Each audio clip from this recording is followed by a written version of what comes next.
زندگیاں. فرمایا خبردار، سن لو آپ بھی، خبردار کیا کہ خبردار میرے بعد ایسے حکمران آئیں گے جو جھوٹ بولیں گے، ظلم کریں گے. جس نے ان کے جھوٹ کی تصدیق کی اور ظلم پر ان کی مدد کی، اس کا مجھ سے اور میرا اس سے کوئی تعلق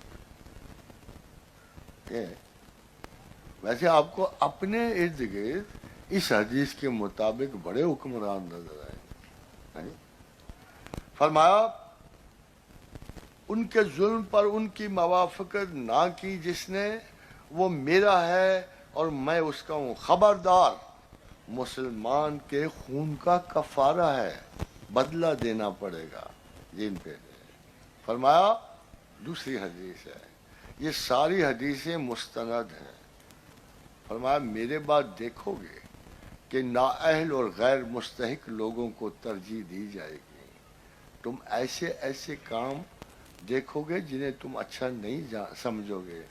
صحابہ نے کہا کہ یا رسول اللہ صلی اللہ علیہ وسلم، جو آدمی ایسے حالات پائے وہ کیا کرے؟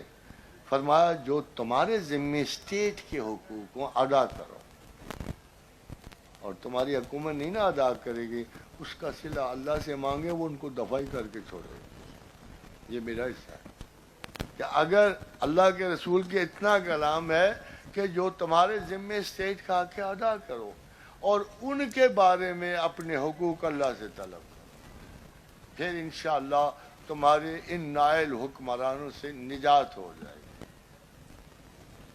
فرمایا ان قریب تمہارے اوپر ایسے حکمران آئیں گے کہ وہ تمہیں ایسی باتوں کا حکم دیں گے جن پہ خود عمل نہیں کریں گے.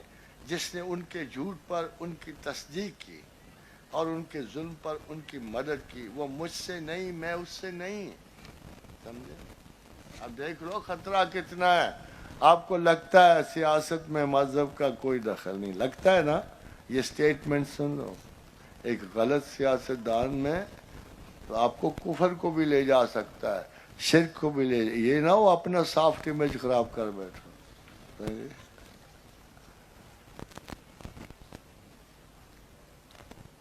اب ذرا سنیے، آپ کو پتا کیا ہوتا ہے؟ ہمارا لیڈر تو بہت اچھا ہے جی، اس کے ساتھی خراب ہیں نا، اس کے مشیر نالائق ہے.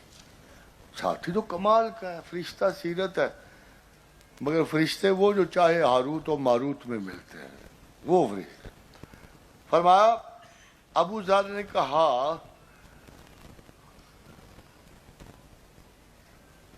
کہ اللہ، یہ حدیث ہے ابو داؤد اور نسائی کی، جب اللہ کسی حکمران کے ساتھ بھلائی کا ارادہ فرماتا ہے تو اسے سچا وزیر عنایت فرما دیتا ہے.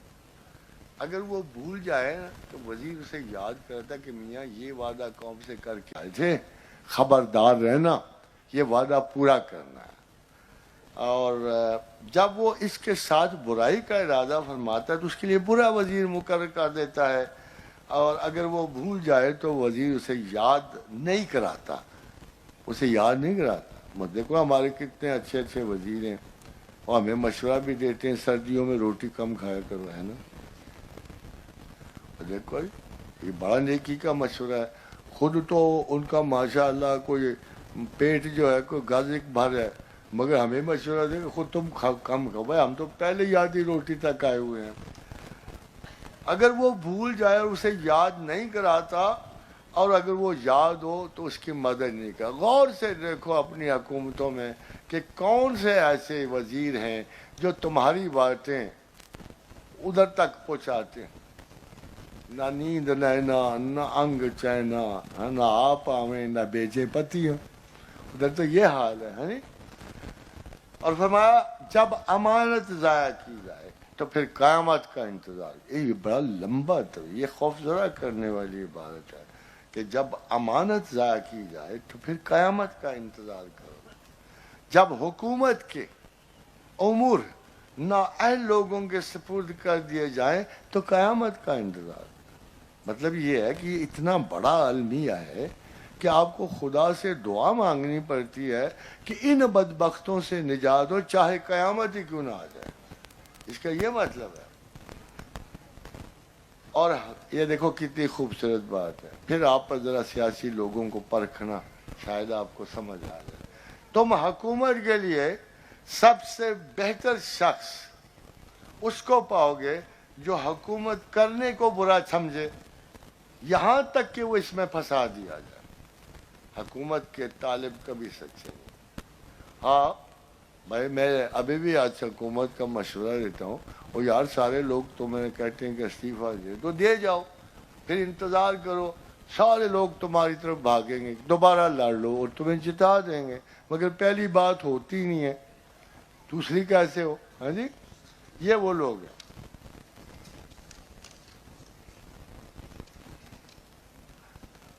یہ دیکھو کمال کی بات ہے. تو آپ کہہ رہے ہوگے پروفیسر بڑے مخالف ہیں جی حکومت. میں نہیں کہہ رہا, حدیث ہے, حدیث ابن ماجہ کی, الملک فی صغارکم الفاحشۃ فی کبارکم والعلم فی رذالتکم. کیا بات ہے, حکومت تمہارے کم عقل لوگوں میں چلی جائے گی, تمہارے اکابرین میں فحاشی آ جائے گی. میں نے اتنے سکینڈل کسی ملک میں نہیں دیکھے جتنے اپنے اکابرین کے دیکھے.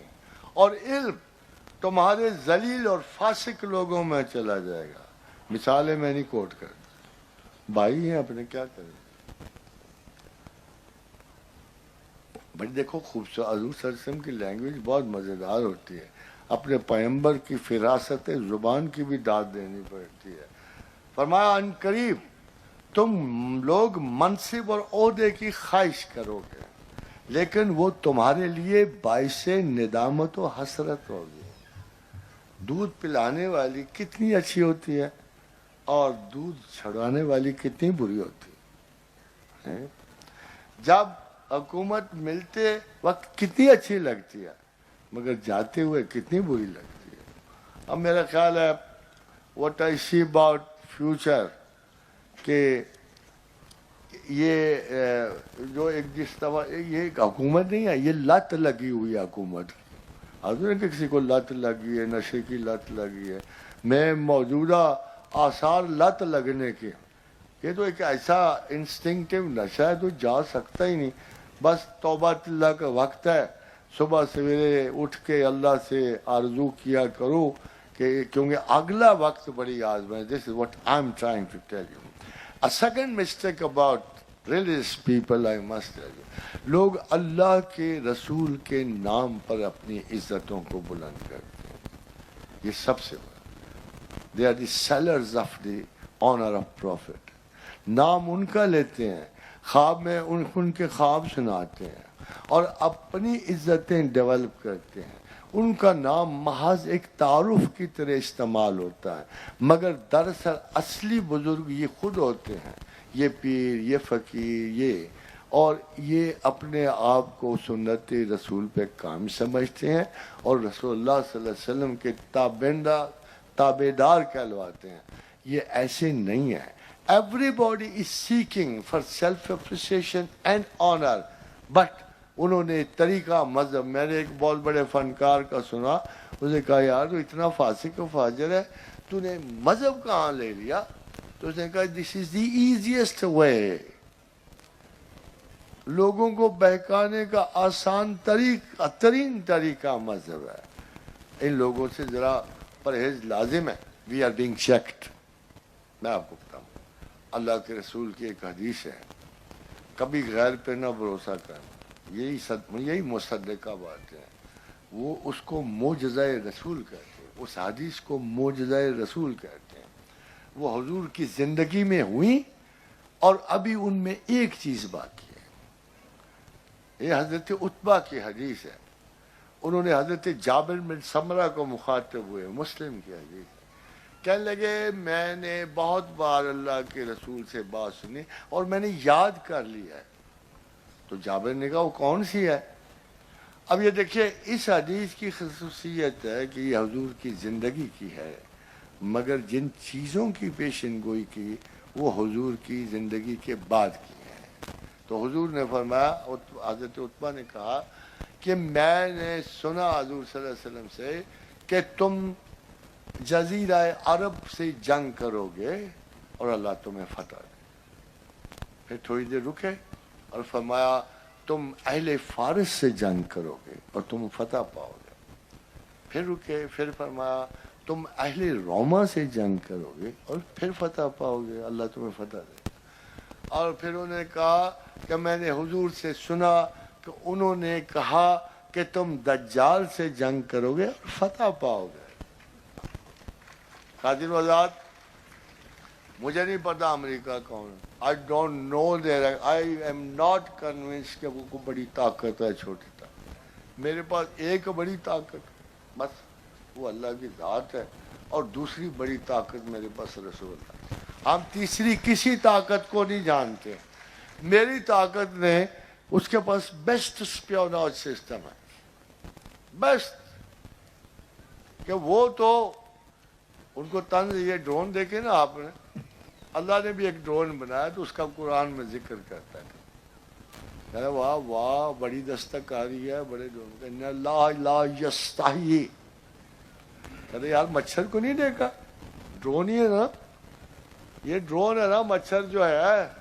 تو کہتے کمال ہے, تم نے اس بعوضہ کو نہیں دیکھا, چھوٹا سا, اتنا معقول سطح کا, اتنا معقول سطح کا ڈرون. خاتون حضرات, مجھے وارننگ آ رہی ہے, یہ آپ کی ہمدرد وارننگ ہے, میں اس کو منو ان تسلیم کرتا ہوں. حکم ارشاد ہوا ہے دولت قدا اور اپنا خرچ خانے کا کہ جناب کھانا تیار ہے, اور میں آپ سے بھی درخواست کروں گا کہ ہمارا مستقبل محفوظ ہے. ہم اگر اللہ اور رسول کے قواعد و قانون کی پابندی کریں, مگر خدا کے رسول کا یہ مت ارشاد بھولیے کہ ہمیں سب سے خطرہ بڑا ہمارے حکمرانوں سے ہے. آپ نے باہر کے لوگوں کا ذکر ہی نہیں کیا. ہمارا سب سے بڑا خطرہ ہمارے حکمرانوں سے ہے. اللہ ان کو ہدایت بخشے, ملک و ملت کے لیے کام کرنے کی سعادت بخشے, اور سنت رسول پہ عمل ہو. ریاست مدینہ بنانا ذرا مشکل رہے گا. اللہ تعالی ہم سب کو توفیق بخشے کہ ہم جا بجا فتنہ و فساد کی پیروی نہ کریں. And ladies and gentleman, welcome to food, welcome. ماشاء